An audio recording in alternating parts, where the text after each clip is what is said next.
જાહેરમાં ખ્રિસ્તી ધર્મનો પ્રચાર કરતો એક શખ્સ ફરી નજરે પડ્યો છે। ઉકાઈની પાથરડા કોલોનીમાં પ્રચાર કરતો દેખાયો છે। આ શખ્સ સ્થાનિકો દ્વારા અટકાવવાનો પ્રયાસ કરાયો। આ જ શખ્સ અગાઉ સોનગઢમાં પ્રચાર કરતા દેખાયો। ગૃહ રાજ્યમંત્રી હર્ષ સંઘવીએ પણ ધર્મ પરિવર્તન સામે સખત કાર્યવાહીના આદેશ આપ્યા। મોરારી બાપુએ પણ પોતાની કથામાં ધર્માંતરણ થતું રોકવા કહ્યું હતું અને છતાં જાહેરમાં ધર્મ પરિવર્તનનો પ્રયાસ થતા તંત્રની કામગીરી પર સવાલ ઉઠ્યા છે।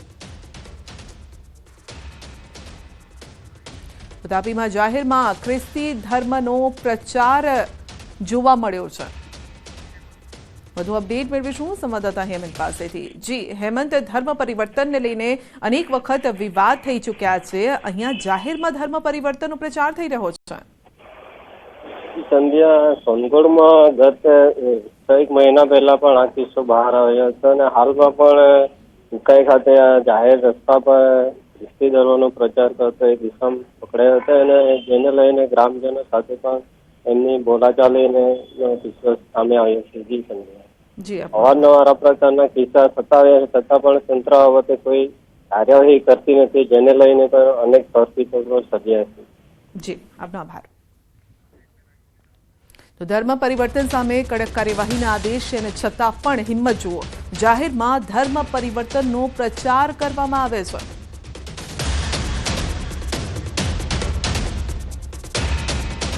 બામણબોરમાં ભીષણ આગ લાગી છે। બામણબોર જીઆઈડીસીમાં લાગી છે આગ। પ્લાસ્ટિકની ઇન્ડસ્ટ્રીઝમાં વિકરાળ આગ લાગી છે। ફાયર ફાઇટર ઘટના સ્થળે પહોંચ્યા છે અને આગ પર કાબુ મેળવવા માટે પ્રયાસ હાથ ધરાયા છે। દૂર સુધી ધુમાડાના ગોટે ગોટા જોવા મળ્યા છે। તો બામણબોર જીઆઈડીસીમાં આગ લાગી છે। રાજકોટના બામણબોરની આ ઘટના છે જ્યાં ભીષણ આગ લાગી છે। પ્લાસ્ટિકની આ ઇન્ડસ્ટ્રી છે જ્યાં આગની ઘટના બની છે। તો ધુમાડાના ગોટે ગોટા જોઈ શકાય છે। આગની જ્વાળાઓ પણ જોઈ શકાય છે। તો રાજકોટના બામણબોરમાં આગની ઘટના, જીઆઈડીસીમાં લાગી છે આગ। કેમિકલ હોવાના કારણે આગ વધુ પ્રસરી છે। એક તરફ ગરમી છે, માથે તપતો સૂરજ, અને બીજી તરફ આગની ઘટનાઓ રાજ્યમાં દિન પ્રતિદિન વધી રહી છે। પ્લાસ્ટિકની ઇન્ડસ્ટ્રીઝમાં વિકરાળ આગ લાગી છે। પ્લાસ્ટિક હોવાના કારણે તુરત જ આગ પકડી લે છે અને જેના કારણે તે ફેલાય છે। તો રાજકોટમાં છેલ્લા દિવસોમાં ઓલમોસ્ટ દર મહિનામાં 1-2 મોટી આગ લાગવાની ઘટનાઓ બની રહી છે। ક્યાંક કોઈ બેદરકારી પણ સામે આવે છે ને ક્યાંક શોર્ટ સર્કિટના કારણે આગ લાગતી હોય છે। જો કે આ ઘટનામાં શું તથ્ય છે તે જાણવા માટે સીધા જ આપણે જઈશું સંવાદદાતા હાર્દિક પાસે। જી હાર્દિક, છેલ્લા ઘણા સમયથી આપણે જોઈ રહ્યા છે રાજકોટમાં દર મહિને 1-2 મોટી આગ લાગી રહી છે। આ વખતની જે આગ લાગી છે કારણ શું સામે આવી રહ્યું છે?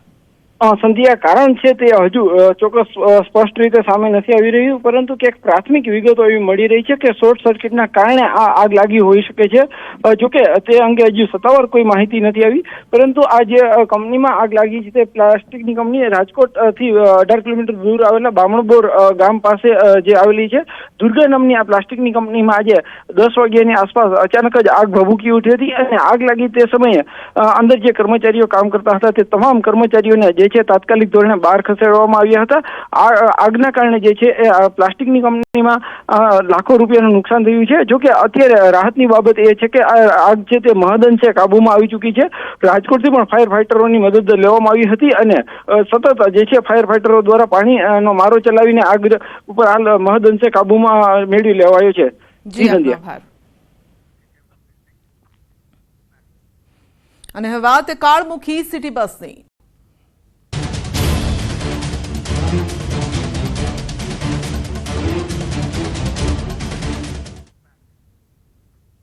રાજકોટમાં સર્જાયો છે ભયાનક અકસ્માત, જેમાં 4 લોકોના ઘટના સ્થળે જ મોત નીપજ્યા છે। રાજકોટના ઇન્દિરા સિટી બસ ચાલકે અકસ્માત સર્જ્યો। બેકાબુ સિટી બસ ચાલકે અકસ્માત સર્જતા 4 લોકોના ઘટના સ્થળે મોત નીપજ્યા। ઘટનાના પગલે લોકોમાં ભારોભાર રોષ છે। તો લોકો દ્વારા બસના કાચ ફોડવામાં આવ્યા છે અને તંત્રની સિટી બસ ચાલકના પાપે 3 લોકોના જીવ પણ ગયા છે। તો રાજકોટમાં સર્જાયેલા ગંભીર અકસ્માતના સીસીટીવી સામે આવ્યા છે। કેમેરામાં કેદ થયા છે આ દ્રશ્યો। સિટી બસ ચાલક દ્વારા સર્જવામાં આવેલા ગંભીર અકસ્માતની આ ઘટના, જેના સીસીટીવી ફૂટેજ જેણે પણ જોયા તે હચમચી ગયા છે. આ ઘટનામાં લોકોના ઘટના સ્થળે મોત થયા છે. 3 થી 4 લોકોના મોત થયા છે, જેના પગલે લોકોમાં રોષ. તેઓએ સિટી બસમાં તોડફોડ પણ કરી હતી.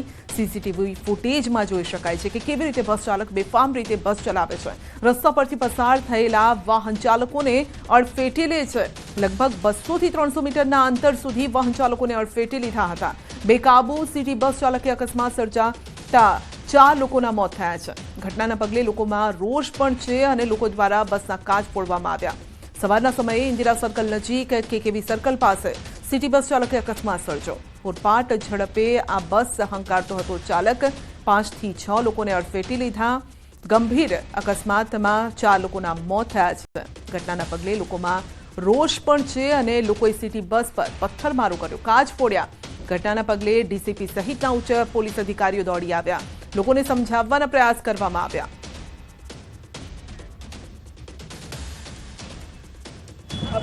ये कई याद नहीं। તમે ક્યાં જતા હતા? काम ऊपर અને શું થયું રસ્તામાં? ये कई याद नहीं। બસ ભટકાણી. તમારી પાસે શું વાહન હતું? Honda bike.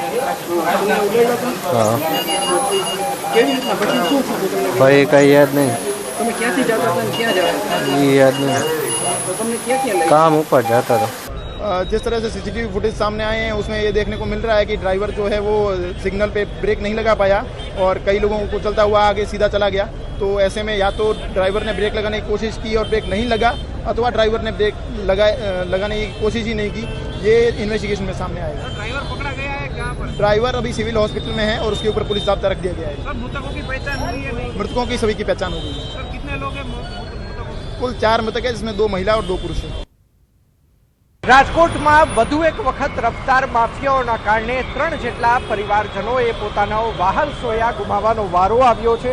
જી હા, અત્યારે હું આપને મારી પાછળના જે દ્રશ્યો બતાવી રહ્યો છું, આ દ્રશ્યો છે રાજકોટના ઇન્દિરા સર્કલ ચોકના દ્રશ્યો છે કે જ્યાં સિટી બસ ચાલક દ્વારા શિશુપાલસિંહ ઝાલા નામનો જે સિટી બસનો ડ્રાઈવર છે તેના દ્વારા અકસ્માત સર્જવામાં આવતા 4 જેટલા વ્યક્તિઓના મોત થયા હોવાનું છે તે સામે આવ્યું છે. આપ અત્યારે દ્રશ્યોમાં પણ જોઈ શકો છો કે મોટી સંખ્યામાં અહીંયા લોકોના ટોળા ઉમટી પડ્યા હતા. સાથોસાથ સિટી બસના ચાલકને અકસ્માત સર્જ્યા બાદ સ્થાનિક લોકોએ માર માર્યો હોય તે પ્રકારની ઘટના છે તે પણ ખાસ કરીને સામે આવી છે. સાથોસાથ બસની અંદર તોડફોડ કરવામાં આવી હોય તે પ્રકારના દ્રશ્યો છે તે પણ ખાસ કરીને સામે આવી ચૂક્યા છે. અને ઘટનાને સંદર્ભે રાજકોટ શહેર police commissioner Brajesh Kumar Jha, DCP, JCP, ACP, PI સહિતના જે ઉચ્ચ અધિકારીઓ હતા તે ઘટના સ્થળે દોડી આવ્યા હતા અને હાલ ડ્રાઈવર વિરુદ્ધ ભારતીય ન્યાય સંહિતાની ગંભીર કલમો હેઠળ છે તે ગુનો ગાંધીગ્રામ પોલીસ સ્ટેશન ખાતે રજીસ્ટર્ડ કરવામાં આવ્યો છે. સાથોસાથ એફએસએલની ટીમને પણ તાત્કાલિક અસરથી અહીં બોલાવી લેવામાં આવી હતી. ત્યારબાદ તેમના દ્વારા જે સીસીટીવી છે કે જે ખાસ કરીને કબજે કરવામાં આવ્યા હતા તે સીસીટીવીના આધારે પણ બસ ચાલકની સ્પીડ કેટલી હશે તે બાબતે પણ આંકલન છે તે કરવામાં આવ્યું હતું અને લોકોનો રોષ ખૂબ જ મોટા પ્રમાણમાં જોવા મળ્યો હતો. તેના કારણે પોલીસે હળવો લાઠીચાર્જ કરવાની ફરજ છે તે પણ પડી હતી. તો બીજી તરફ જે લોકો છે તે પણ ખાસ કરીને આજે ડ્રાઈવર વિરુદ્ધ કડકમાં કડક કાર્યવાહીની છે તે માંગ કરી રહ્યા છે. બીજી તરફ રાજ્યસભાના સાંસદ રામભાઈ મોકરિયા પણ અહીંયા આવી પહોંચ્યા હતા. ન્યૂઝ 18 સાથેની વાતચીતમાં તેમણે કહ્યું હતું કે ડ્રાઈવરની બેદરકારી હોય કે પછી તેને કોન્ટ્રાક્ટ ઉપર રાખનાર એજન્સીની તમામ વિરુદ્ધ કડકમાં કડક કાર્યવાહી છે તે થવી જોઈએ. અંકિત પોપટ, ન્યૂઝ 18 ગુજરાતી, રાજકોટ. અમદાવાદમાં ફરી રફતારનો કહેર. જુહાપુરામાં કાર ચાલકે સર્જ્યો અકસ્માત. કાર ચાલકે અનેક વાહનોને અડફેટે લીધા હતા તો લોકોએ કાર અટકાવી કારમાં તોડફોડ કરી. ઘટનામાં કાર ચાલક કૌશિક ચૌહાણનું મોત થયું. અકસ્માતના સીસીટીવી પણ સામે આવ્યા.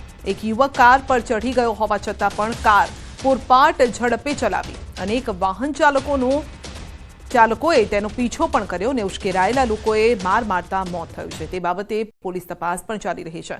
બનાવની વિગતની વાત કરીએ તો એક ટેક્સી પાસિંગ કારના ચાલકે વાસણાથી અકસ્માત સર્જી 2 થી 3 વાહનોને અડફેટે લીધા. જે બાદ કાર ચાલક જુહાપુરા આયશા મસ્જિદ પાસે પહોંચતા વધુ અનેક લોકોને અડફેટે લીધા. આ ઘટનામાં કાર ચાલકનું મોત નીપજ્યું છે. જોકે ઉશ્કેરાયેલા લોકોએ હત્યા કરી કે અકસ્માતમાં મોત નીપજ્યું તે દિશામાં પોલીસ તપાસ કરી રહી છે. મૃતક કૌશિક ચૌહાણ ઈસનપુરનો રહેવાસી છે. ડ્રાઈવર તરીકેનું કામ કરે છે અને પોલીસે બનાવ સ્થળના સીસીટીવી ફૂટેજ પણ કબજે કર્યા છે, જેના આધારે હાલમાં વધુ તપાસ શરૂ કરી છે અને પીએમ રિપોર્ટ બાદ મોતનું સાચું કારણ જાણી શકાશે.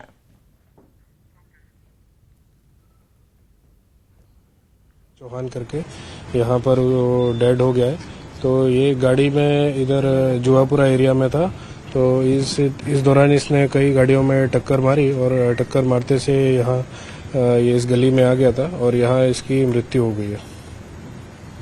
अभी इसमें हम लोग सीसीटीवी का तपास कर रहे हैं और बॉडी का पोस्टमार्टम भी कर रहे हैं ताकि कारण पता चले कि इसकी डेथ किस वजह से हुई है. मृत्यु आपने एक्सीडेंट रीते भी માની શકીએ છીએ અથવા કે કોઈને માર્યા છે એવી શક્યતા આપણે નકારી નહીં શક્યા છે અને બંને મુદ્દાઓ ઉપર તપાસ ચાલુ છે. અમદાવાદના 2 બુટલેગરના ગેરકાયદેસર મકાનો પર તવાઈ. સરખેજ નજીક સરકારી જમીન પર કર્યું હતું દબાણ. વર્ષોથી સરકારી જમીન પર આલિશાન ઘર બનાવી દીધા હતા અને ઘરમાં એ બુટલેગરો કરતા હતા દારૂનો વેપલો. ઉદયસિંહ અને શંકરલાલ નામના 2 બુટલેગર સામે પોલીસ ચોપડે નોંધાયેલા છે અનેક ગુના.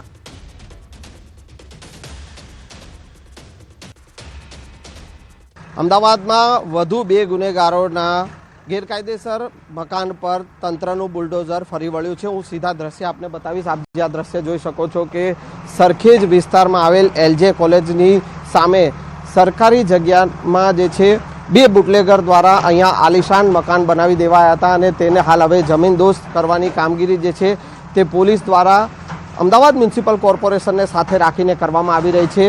ઉદયસિંહ અને શંકરલાલ ધીરાવત આ બંને બુટલેગર જે છે કે તેઓ અહીંયા ઘરમાં જ દારૂનો જે છે વેપલો કરતા હતા અને તેઓએ વર્ષોથી આ સરકારી જગ્યા પર આલિશાન મકાન બનાવી દેવાયા હતા અને આ 2 મકાનો જે છે તેને તોડી પાડવાની કામગીરી કરવામાં આવી રહી છે. આ બંને ગુનેગારો જે છે તેઓની સામે એટલે કે ઉદયસિંહ ધીરાવત સામે 17 જેટલા ગુનાઓ જે છે તે નોંધાયેલા છે. તેના પરિવાર સામે પણ 10 જેટલા ગુના નોંધાયેલા છે. શંકરલાલ જે બુટલેગર છે તેની સામે પણ 10 અને તેના પરિવાર સામે પણ 10 જેટલા ગુના નોંધાયેલા છે અને એને લઈને હવે પોલીસ દ્વારા જે છે તે કાર્યવાહી કરવામાં આવી રહી છે અને આ જે વર્ષોથી ગેરકાયદેસર જે મકાનો જે બનાવી દેવાયા હતા ને તેની સામે હવે તંત્રએ બુલડોઝર ફેરવી અને મકાનને જમીનદોસ્ત કરવાની કામગીરી કરવામાં આવી રહી છે. કેમેરામેન નિલેશ સોસા સાથે સંજય ટાંક, ન્યૂઝ 18 ગુજરાતી, અમદાવાદ. સુરતના છેવાડે આવેલા ઉમરપાડા તાલુકાના મહારાષ્ટ્રમાં ખેડૂતોએ કરેલા દબાણ દૂર કરાયા છે. ગુજરાત અને મહારાષ્ટ્ર સરહદ પર ગુજરાતના જંગલ વિસ્તારમાં મહારાષ્ટ્રના ખેડૂતોએ દબાણ ઊભું કર્યું હતું અને છેલ્લા 11 વર્ષથી મહારાષ્ટ્ર અને ગુજરાતની બોર્ડર પર આવેલા ખોટા રામપુરા, વડગામ, કાશી, રૂઢી સહિતના ગામ નજીક 500 હેક્ટરમાં મહારાષ્ટ્રના ખેડૂતો ખેતી કરી રહ્યા છે. સ્થાનિકો દ્વારા આ બાબતે ઉગ્ર રજૂઆત કરવામાં આવતા સુરત વન વિભાગ હરકતમાં આવ્યું છે અને હાલ સુરત વન વિભાગ દ્વારા આ દબાણ દૂર કરવાની કામગીરી હાથ ધરાઈ છે. જેસીબી મશીનથી ઝૂંપડાઓ તેમજ જંગલમાં વાવેતર કરેલ પાક દૂર કરાઈ રહ્યો છે.